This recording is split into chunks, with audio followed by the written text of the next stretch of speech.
And welcome back to another episode with the Real Teachers of Atlanta. I am Ty, I'm Joya. and today we have a guest with us. His name is Mr. Hill. Yes, How you welcome, doing? Mr. How y'all doing? Hill. Yes, Glad that you are on the show with us today. Today we're going to be talking about student retention. yeah. Let's It was the for me. let's get into it. We got the queens in the house, y'all. Real teachers of Atlanta. I am Mrs. P. Smith, the Mama Barrett School, your favorite ELA and SPED teacher, but always teaching my students about business. I'm Miss Rose, commonly known as the snarky teacher, always ready with the good candy. The kids say I'm their favorite math teacher. After school, it's lights, camera, action. During school hours, it's Miss Carter, the life science teacher saving lives. We got the queens in the house, y'all. Real teachers of Atlanta. Well, yeah. So, do you all feel that too many students are pushed along? Absolutely. Yeah. Absolutely. Hmm. Absolutely. Why is that? Why are we pushing our students along? Why are we doing that without having them master what they need to master before they are, before they matriculate to the next grade? Well, a lot of people will say no kids left behind, but that act has been replaced with the President Obama's act with every child is successful or something like that. Mm-hmm. But I don't know why we are not retaining kids, and a lot of people think teachers have this magical power to retain students, and we just don't. Yeah. Most people, well, I would say it would just be the teacher's day-to-days stress, struggle, whatever it is, and then the additional work it takes to retain that student. Because it takes twice as much work just to retain them. You have to have your documents uploaded. Right. You have to have your recommendations in by a certain time. All type of parent contact just log, like by time, by date, timestamps. You have to do so much. Plus still try to see if you can save the child, whether or not like, okay, well, maybe you didn't have the best experience last year, or maybe your teacher wasn't as effective last year. So maybe I can create that relationship to be the difference. And then it's the parents. As far as like, I need you to continue to, keep this going at the house and whatever it is, just maintain it. Like it take all three of us. So it's like last year, right now, and the parent, if we can get the child on some type of routine, then maybe we won't have to. And then the COVID curve, if I want to blame COVID, I think that's a cop out. Because like from like third grade down, fourth grade down, when they started school, it was more like they were in school, but all the words, the delivery was behind a mask. So like the phonetics and reading, they can't read because they wasn't able to, So are they still blaming COVID, or is it? It's just a bunch of excuses. It's just a bunch of excuses. It could be anything. Like teachers could say they don't have the resources. Schools could say they don't have the money. Like it's a lot. And then it's the demographics too. Like you have your Ron Clarks, and then you have your East Side Highs. So it's like I don't expect you to do well because where you from, or where the school is, so it's like, well, they don't expect it no way. So I don't care, you don't care, we don't care. They just slide them through. Wow. I don't even think COVID should be an issue at this point. I think it's over with now. Yeah. I think that's an excuse, because I think academically, when it comes to reading, children have been struggling before COVID. I think that's just something that we're using. Like kids have been failing before COVID. Kids have been not reading on grade level before COVID. So I don't know why people are still using COVID as a cop out.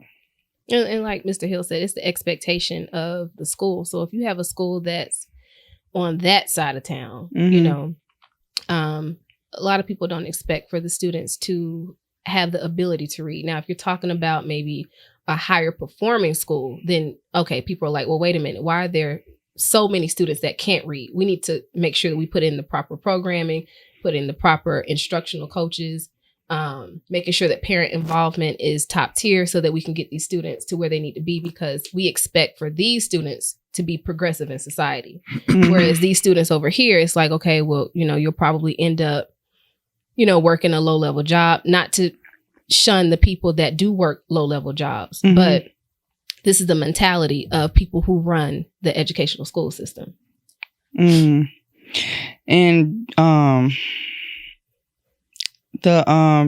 retaining, like I said before, they think that teachers can retain students. We make recommendations. A lot of students that are going to the next grade, we ain't recommending that they go to the next grade. It's out of our hands. A lot of the parents, a lot of parents don't want to see their child back in the same grade. Is that the experience that you have at the elementary school level? Our parents in elementary are like young. So like most of them, and then I'm not saying that's not really a bad thing, but they're working. So they're not even there to, they may actually care, but they got to bring the bread and butter in, but that's a tough situation because then you have siblings raising each other. So it's like, still know how to make macaroni, but do you have homework? Or it's IXL and we don't have internet? Or you can't bring a Chromebook home. It's not a Chromebook per child at this school. Oh, like, not 1-to-1. Right. So it's like every school, the whole grade level, in some schools, the whole grade level share one set of computers. Like in some schools, there are no computers at all. So it's like... So you're saying those are the reasons why students are not performing academically, and that's the reason why they may be held back?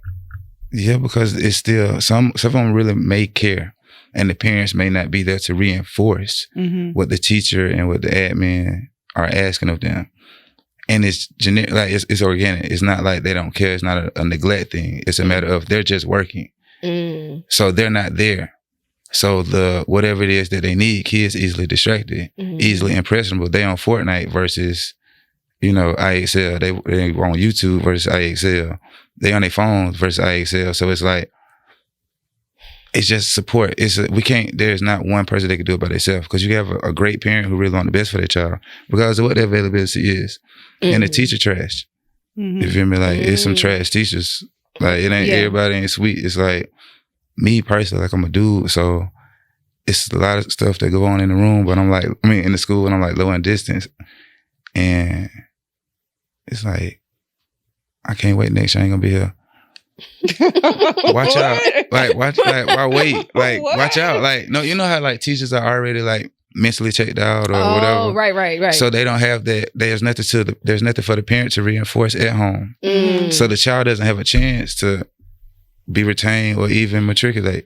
So it's like some of the children are in certain situations that should be retained, but ain't no certification. I get what you're saying. From my perspective, it differs from that. And I've spoke about that before, about me teaching abroad and about me coming into the homes of different nationalities and how they view academics and, outside activities, and how, they make sure their children are not turning on these activities. Turning on the TV or getting on the phone until, they have put a certain amount of time into, their academics or the extra activities.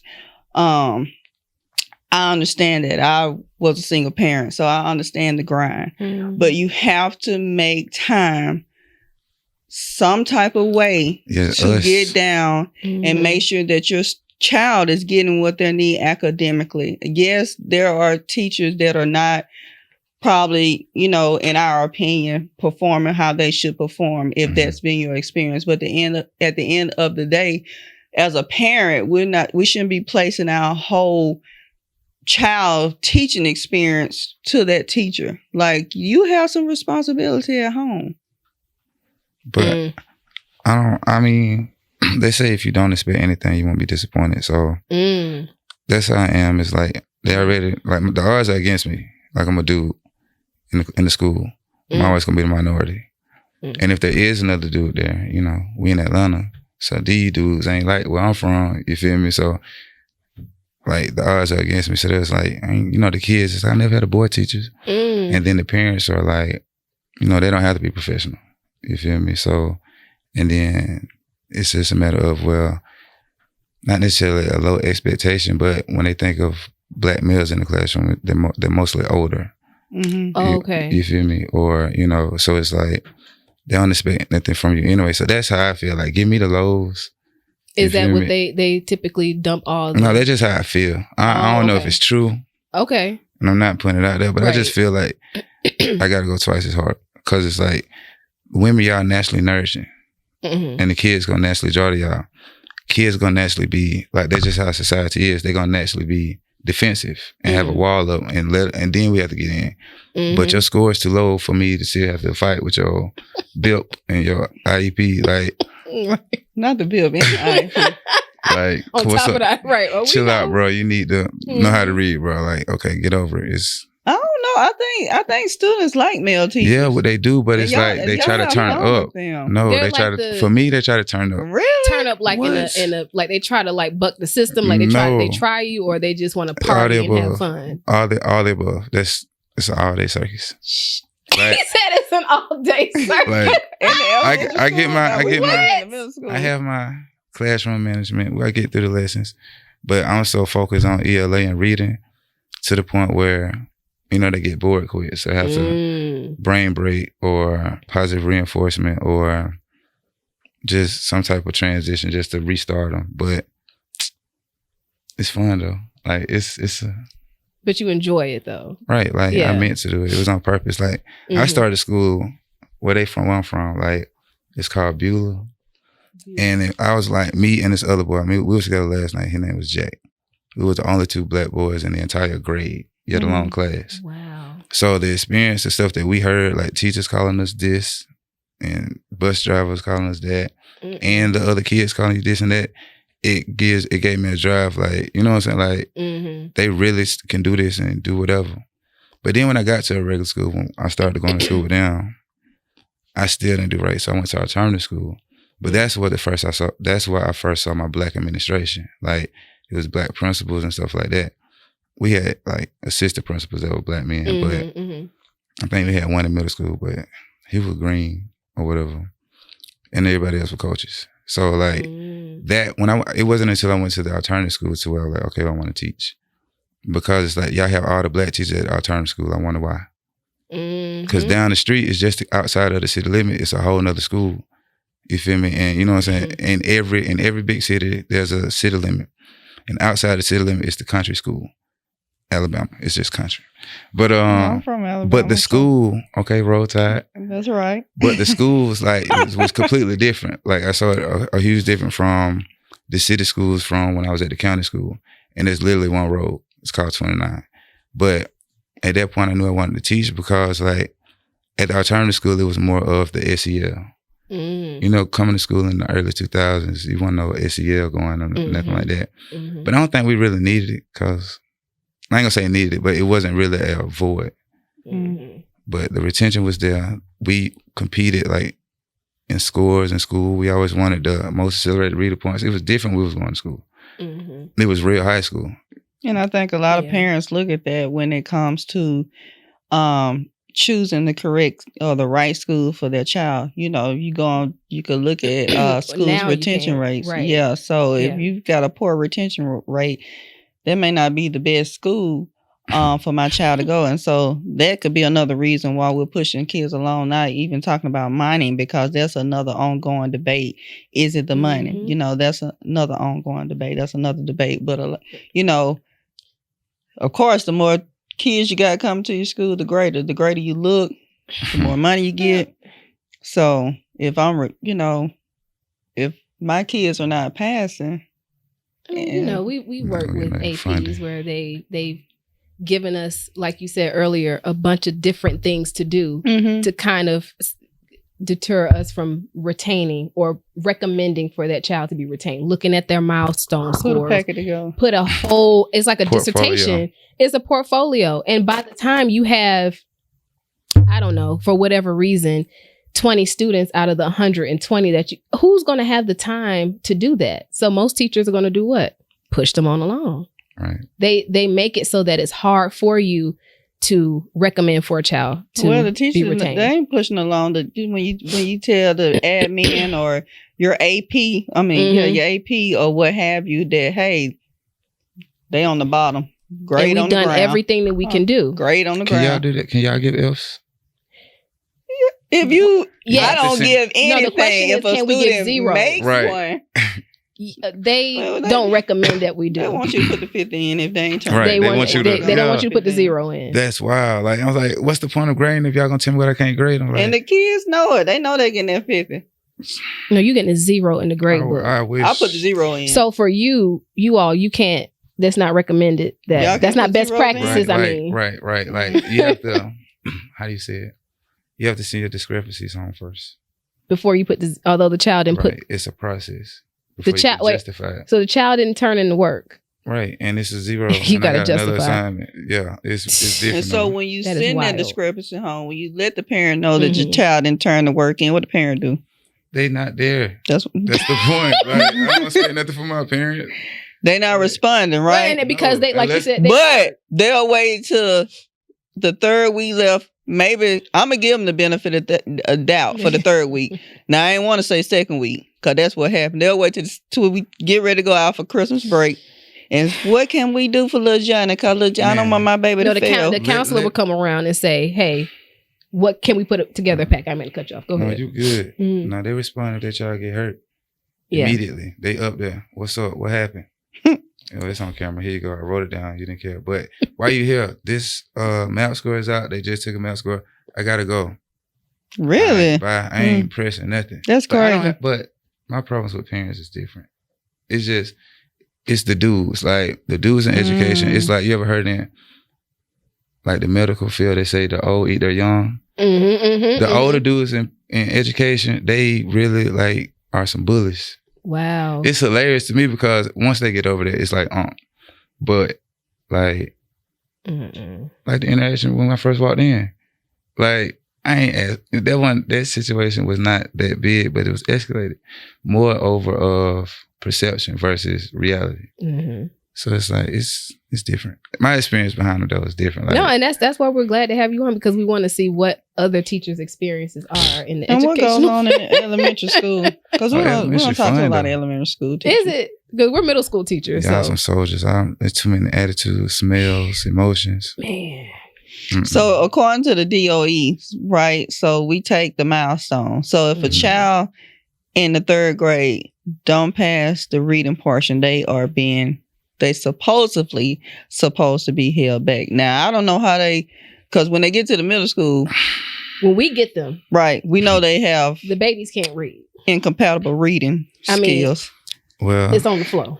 I'm a late bloomer though. Somebody not telling the truth somewhere. So in the third grade, hold up, the third So I gotta grade. speak on behalf of all of us. Please Wait do. a minute, Mr. Hill. In the fifth grade as well, if they don't pass these milestone in reading and math in the fifth grade, They're supposed to be. they are supposed to be retained. What's going on? It's your Department of Education. That's what they said, not me. I mean, they a joke regardless. That's a separate topic. Mm-hmm. But anyway, I would say the accountability again is on understanding those children and not just passing them along on those relationships, because like, well, they can do it. They got the potential. They have this, that, and the third. But most of them don't know how to test anyway. And that's the responsibility of the teacher and the classroom management. You know, chill. Like I tell my class, I say, pump your brakes. I don't say skirt. Or I say, listen up. And they say, what's up? And it's just a matter of once you get their attention, what you going to do with it. And for us, you have to act fast, but it's the delivery. Like, for example, it might be a little ratchet, but I'm an HBCU alum. Oh, what college you went to? I graduated from Miles. I Okay. graduated from Spelman. Bears. Okay. Go Bears. Okay. There was a song called by OJ the Juice Man. I don't know who that is. Okay. I took his What's beat. the lyrics? Is it quarter? Absolutely. How it go? Hey. What? That's- know that it's- song. What's the song, man? This called Half a Brick. Half a brick. Quarter. Half a. How That's you another know the type. song? Don't worry about that. Don't worry about that. But I took that beat and that was my days of the week when I was in pre-K. Can you give us a sample? No. I made that track. Like, I'm not singing or nothing like that, but it's like I can sing the link. Y'all can follow my, but it's not. It was more of a in pre-K you have circle time. Oh, okay. And GA pre-K was like different. I'll never do it again. The kids was amazing, but they come in with the observations from the state, your director, parents, unannounced. Make it make sense. But yeah, it's your delivery. You got to catch their attention early. And that's what I use. I use music to have an advantage. That's what I was telling my classmates. It's more of a three-headed monster. Like, personally, of course, growing up with me, they know me by my first name. But professionally, here in Atlanta, the goal is to be well refined professionally. And that's where Mr. Hill comes in and selected social media channels just directed just for that content. And then in the whole nother world, I'm DJing. But it's kind of surreal because I'm like leaving the school and going to DJ this, whatever I'm DJing, right. Or leaving from DJing on all weekend and coming back Monday morning. Like, it's like you live a double life almost. Triple life. Okay. So yeah. it's more of understanding. I'm not a fan of blurred lines. So it's like more of understanding when and where and how to. Right. But it's fun. That's cool. Yeah. So so Baltimore has been going through it with their educational system. So there was a young man that got to the 12th grade and they realized that he didn't have enough credits. He, absentees and all this, absentees, academics, the whole 9 yards. So they put him back in 9th grade. From the 12th? Mm-hmm. Wow. The mother was furious because he had been passed along, and now we're at the 12th grade, and you're saying it was him and a couple of students that had a GPA of like 0 point something. And so now they're saying he's going to have to repeat. And I get her frustrations and her arguments, but how are you a parent and you're not knowing that, because that's another reason why, children, need to be sometimes overtamed because they miss so many days. And I guess that's, on some other personal issues that we could talk about. But there's a lot of kids that are missing a lot of days. But anyway, this mother was very furious because she felt like the school had failed her child. Now, I don't think they should have passed him along. Then we get to the 12th grade, they say you got to do a do-over. Like you going back to the 9th. Going back to the 9th grade. That's crazy. It happened. You're not going to finish school until he's what? Flush the institutional pipeline. Right. He's going to snap and it's going to be justified. And nobody was there for him social emotionally. Mm-hmm. That's wild. That's how, like, to be a black male, they influence so much rage in you. That's what it was, 12th grade year. But it didn't let me participate in the graduation ceremony. But we're part of the class got 2 degrees, like in the male and one was at school. And I didn't know that. So like a month before graduation, when he told me that, because we had a thing called Amos, which is a month of Saturdays. Okay. This is high school. And if you miss so many days, not necessarily truancy, but if you miss a certain amount, you can get your credits back just by going to Amos. Okay, yeah. And he didn't offer that to me. And it's like, bro, at the time we had the Alabama graduation exam. And if you ain't pay that, you didn't graduate. Exit. But it's called an exit exam. Right. But I passed mine like sophomore year. Like, they let you take the math and science early. I was in honors English, but I went to the alternative school. But either way, I passed my graduation exam. Only thing he had on me was attendance. Mm-hmm. So he didn't let me participate in the ceremony. And it's wild because, like, it creates that, like, my malice was, I'm just going to come back and take a job. Right now, here, principal at this private school back home, they all, another,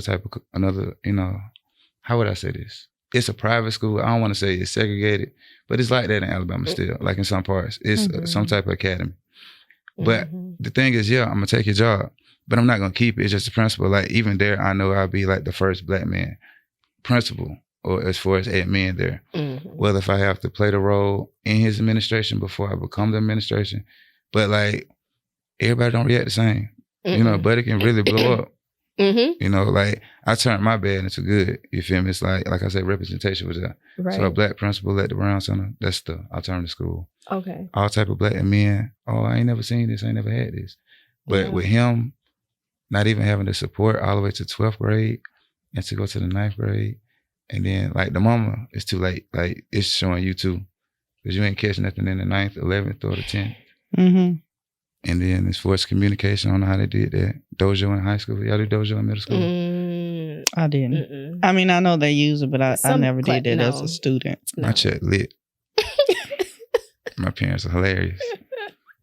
I have a certain side. I'm on a certain side of Atlanta to where I enjoy my parents. But like I said, it's not a blurred line situation. I have to continue to remind them because it's more of, I don't want to put it in the chat. I want to text.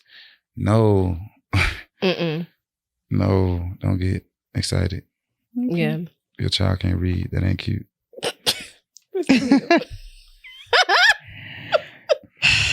We're in a reading crisis for sure. Yeah, that's what it is. It's the reading crisis.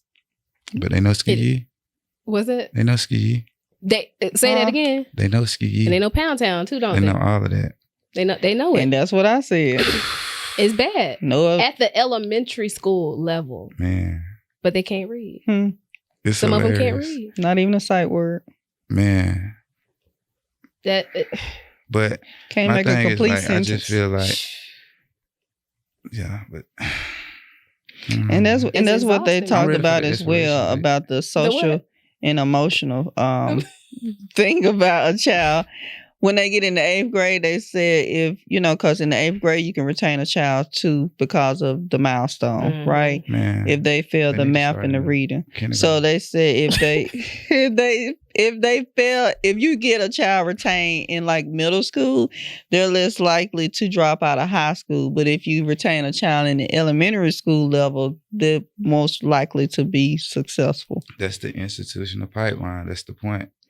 They don't want to start. If you're a male and you're not putting a jersey on with the school name on it in any type of way, whether if it's a band room or a basketball, football jersey, soccer, baseball, if you're not representing, they do not care about you matriculating, especially if your score so you're messing up the grade average. And statistically, that's who's failing.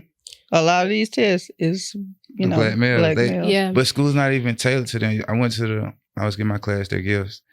You can't even find like a composition book that's like with trucks and dinosaurs. Something that's tailored to the board, to the male. That's why in my classroom is Minecraft.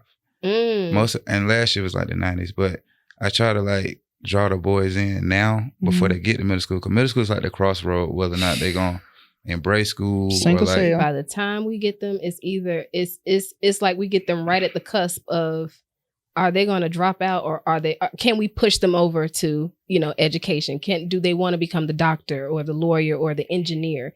It's very hard because it's not tailored to the black male. Boys are different. They like to move around, and it's sitting them at these desks all day long.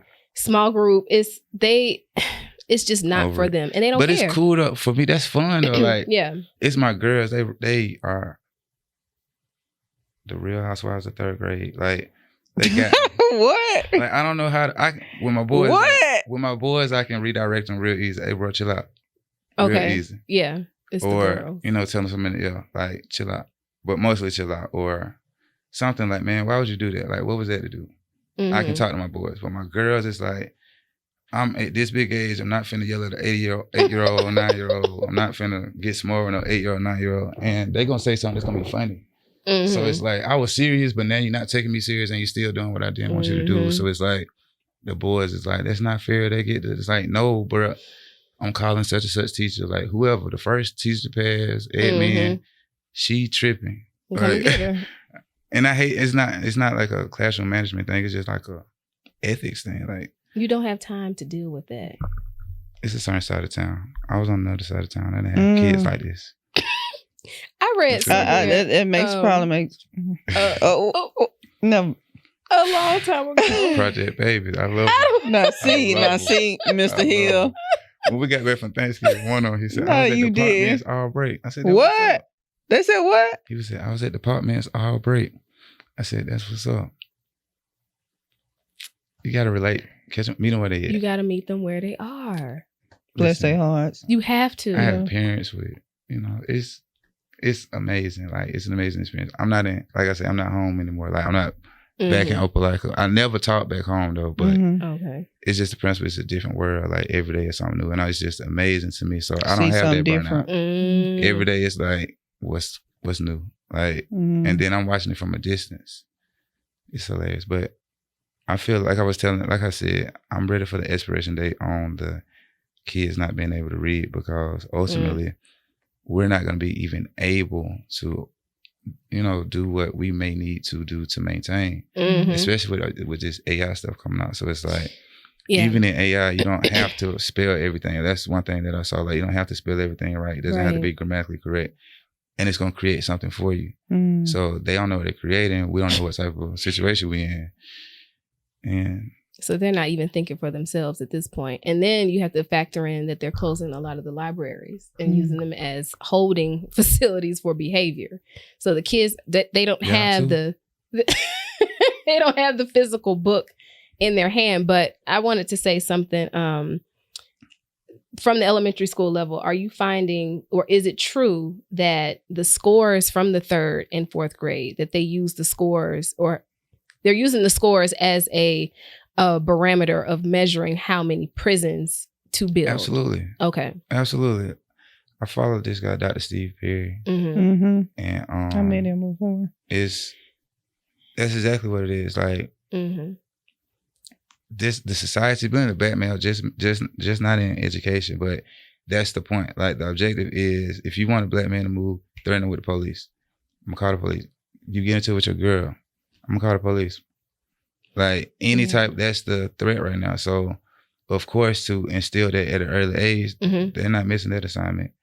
That's constantly reinforced. No matter what generation of school that you look at, because school been the same setup since Ruby Bridges. Been the same setup. Right. So there's no evolution. Like I've always said, church and school still look the same since slavery. So it's more of being domesticated and accepting that as your norm. Like I said, me coming from a smaller town in Alabama, seeing the difference in just the school systems or just the lifestyles, like it's wild. Especially Atlanta. Like, I'm over Atlanta. Like, they're not. K.I.V. ain't sending no money in Alabama, and Georgia cool, but you have to be charter or private to really see some money. And then once you are, it's the kids, and then you have the MAP scores and the resources. Plus, life be life, and so the hardest thing in the world is to pretend like everything okay in front of children. So it's like you got to get into a groove of where you're comfortable to where you can be the most effective for your kids, because sometimes they are the glue. Sometimes they're the strength. Because we still adults. We still have to catch this place before it closes, but we teach it so we can't leave at 4 o'clock. They close at 5. It's Atlanta, so it's going to be traffic. That part. We can't split our kids up. We don't have coverage. Can't leave a student, can't get dismissed from a sub. So it's like, we have more rules than the kids. We have more, consequences than the kids. So it's like, who's really, being institutionalized. So at some point, from jail to being the CO to being the teacher to being admin, either way, we hurting. Like, either hurting the kids as the teacher, hurting the staff as admin. And, it's always somebody in control of somebody. So, I DJ, so I have an outlet. But now you got to have an outlet. It's not really. I don't see how from the classroom you have to have an outlet. Nah. Especially with y'all middle school, nah. The elementary kids, I don't know. hilarious. You talking about how the elementary school get down. So I don't think nothing. Elementary 10 toes down. Elementary teachers stand on business. Man, Mr. Think Hill. about it. Y'all stand on business. Elementary school We have to dress up and still go to Quick Trip. Think about it. What you talking about? Go to Quick Trip? Pick any holiday. Pick any. I'm just saying, we still have to be an adult. On the way to the school, that only exists at that address. They get it. We wearing this because we reading this book. We doing this because it's this week. Oh, yeah. Elementary, we really have to participate so the kids can get drawn in. Y'all animated. Right. Y'all kids. But y'all kids come to the middle school and they don't know how to read, there we go. That part. Well, listen. Oh, yeah, that's what I was saying. I'm a late bloomer. I mostly spent my 20s DJing. I didn't start teaching until my 30s on purpose. Like I have like short-term goals, long-term goals, stuff like that. So I didn't start using my degree until recently. Okay. So my experience is mostly being in payroll. So I was kindergarten payroll, first grade payroll, fifth grade payroll, pull these kids for reading retention. Then once I became the lead teacher, head teacher, it was like 4th, 5th grade, 2nd grade, and now 3rd grade. So I haven't had, except for last year, because I taught at an alternative school, and I had 4th and 5th grade in the same room. So now I have kids in middle school. My oldest kids are in middle school, and that's just from last year. So I haven't sent any kids to middle school and have that relationship of kids coming back from, I remember when you taught me in 3rd grade yet, because that's my main thing. I want to be there off of merit instead of token. Like I want to be able to grow. Like the school I chose now, like I love it to death because it's a lot of older people there, a lot of older instructors in the PEC department and the special ed department in that men. And, you know, the pandemic took the older generation out of the school, you know, just because of health reasons. It was a high risk. The kids were there. So a lot of them didn't come back. So to be in a school and still have that written, like they say, the written learning, have those instructors in the building, I feel like it's just a matter of how you choose to embrace, I guess you would say, the plan and execution, how you going to get it done. So I haven't sent any kids to the middle school. I feel like it's because the teachers do give up, and the new teachers that did come in are so inexperienced and so technology like dependent, to where like if the internet out for the day, you're done. Then not even classroom management. The kids finna turn up, but you know, or without a smart board in the room, it's like, well, I can't do anything, or that's true. You know, and then sometimes I don't have enough books. You know, or not me, but personally, but that's just something I heard allegedly. So some schools may be short on resources, right? So it's like it's so many, like it's a uphill battle. You climb, like some people. So all these factors goes back to your point that these are things that are causing kids to need retention. Right. Or to not being right. They're not content. They're not engaged. They're disengaging because they're looking for an out. They see the frustration on their teacher face. So it sounds like you're saying that it's more on the heavy lifting is more on us than it's not the kid. I feel like everybody's accountable. The kid got to care. That's true. You got to have a relationship over rigor. So it's like I had a child back home. It's called Russell County. I was a payroll, and he was a little black kid, and he wasn't understanding a lowercase g and a lowercase q. But they had in their curriculum the lowercase q was for quail. And in what generation? Well, these kids are not going to understand what a quail is. They're probably not even familiar with it. It's nothing that they can relate to. It wasn't relatable. So what I did was Q was for Quavo, and G was for Gucci. But because I didn't have the credentials, I was just a payroll, and I was a minority because that was another little red dirt town back home. I didn't have a say so, and I couldn't save him. He was demoted, not just retained, but demoted from first to kindergarten.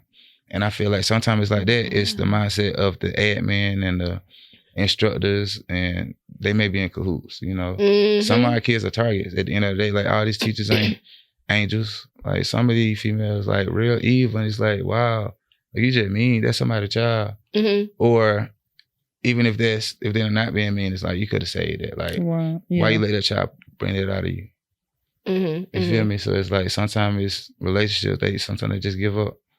Like every time I ask this child to do something, like sometimes you know how it is when you always get a certain child out of a certain teacher room, and it's like I don't want to say you bullying them, but it's completely different with you. It's like more of a love and embrace. We were just talking about that. You be like, come on, man, what's up, bro? Like you tripping again? She tripping? You tripping? Just chill. Like come holler when you get ready. I'm finna get them straight, and then I'm gonna holler at you. Like I get a lot of, I do get we are K through 8.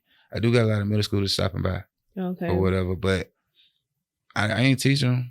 So it's like more of being relatable. You have that relationship with being them. that present, you know, being something relatable of what they do see outside of school. You know, so that's more of the glue for me. But I don't think I can send like me personally, like I don't think I can send a child off that's not ready. Like I'm going through the process now, like no cap. Like I feel sorry. I see the pattern between her and her siblings. She had one above and one beneath, and they all like spaced out. And it's like, Wow. and then yesterday night was Friday. I ain't like her outfit, and then we mandatory reporters, and it's like it's too cold for that. Mm. But at the same time, you got to think like she probably dressed herself. Wow. So it's like, what can you do? It's an Right. uphill battle. right. So it's like it's so many different factors Right. into it, but you just got to know what you're doing. And it's like for me, it's like it's being new. Like I was telling you, being new to it versus going to school for it, and then just knowing, okay, when I'm turning 30, Right. going to the school, I got to be Joe Clark by 40. For real. So let's come with some end points to close this thing out. What would your last statements about retaining a child, Mr. Hill? Then Joya, you can go next. But what is your last point on retaining a child? My last point would be simple. Nothing too deep. Just somebody got to care. Like at the end of the day, just somebody got to care. And it's going to take the work. It's going to take the work to reach the child, to even care. And then it's going to take some type of reinforcement at the house. It's going to have to take some type of initiative from the teacher, because of course you can't expect admin to know if you don't tell them, because admin are people too, like at the end of the day. Yeah. So it's like they may be dealing with something way bigger than, your child and their interaction in the classroom. So it's like somebody got to put the extra work in. Eventually, I would hate for it to be outside of school for the child to put in their extra work just to get through life. So it's like we already know how life gonna life, and you just gotta understand why we came into the profession in the first place. You feel me? Like if we wanted to work with adults, we could have. We chose to work with children, so reach the child, establish the relationship. But if that requires you to do more work, then figure out how to get it done. Ms. Carter? I think Mr. Hill said it. You said it, Mr. Hill. But just to add to that, I think we have to have expectations for our students and our children, high expectations, and believe that they can do, I know it's cheesy, but believe that they can do whatever they want in this world. Right. I mean, I don't care what it is, how far out you think it is, no matter how rich or poor a child is, what their limitations are, if they have an IEP or a BIP. We as adults have to pour into our students, into our children, and say, hey, no matter what life throws at you, you have to keep going. Right. You have to keep going. Like there is no other option that you have.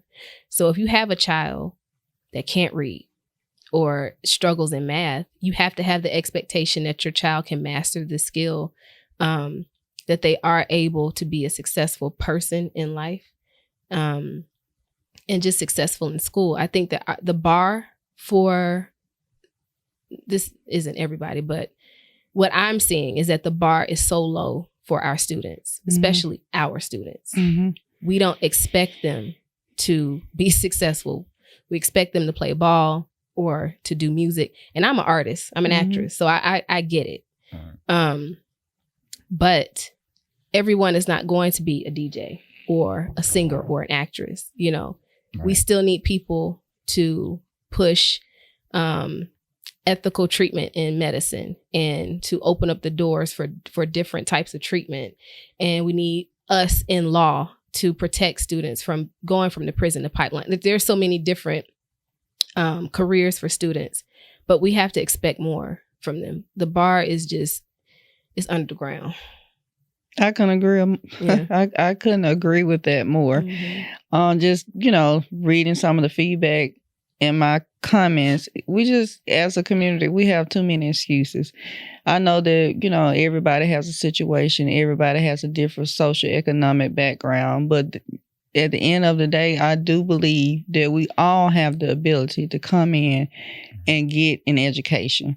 Whatever that education may look like, we all have access to it, whether it be, on a high level, low level, get something.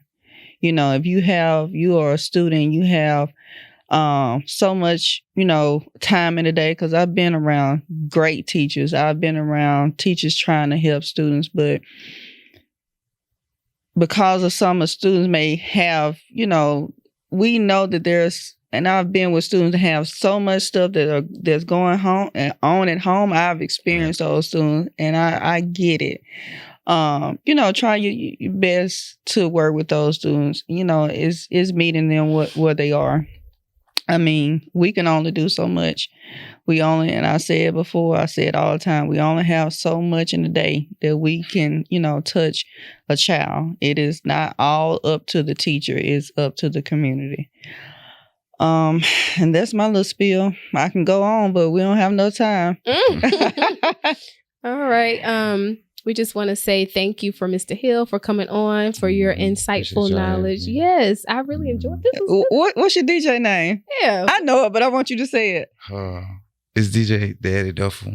Yeah, I read your website. You got it from your stepdad. Oh, you been investigating. Yeah, I read it. My stepdad a bishop. I got it from my biological father.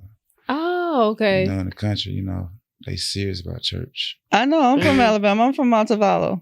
Okay. Yeah. That's From a little small. Yeah. We used to go there. Right outside of Birmingham. Little small community. But anyway, there's about 500 of us. Ooh, that's tiny. Yeah, we small, baby. Let's go and wrap this up. Our producer like, y'all got to hurry up. He got the light on us and everything, baby. Thank you so much for tuning in to this episode. Make sure that you like and subscribe. We'll have Mr. Hill's information in the description section, so you can make sure to check him out, visit him. Make sure you DJ at parties or everywhere. Y'all just make sure y'all support. Just stay tuned. Stay tuned. Stay tuned, please. Make sure you support. All right. And we'll see you later. Bye. Bye. You gotta say bye, Mr. Hill. That's good enough. Okay. Hey, if you enjoyed our show today and would like to see more content like this, make sure you follow and like our YouTube channel at Real Teachers of Atlanta. We got the queens in the house, y'all. Real teachers of Atlanta.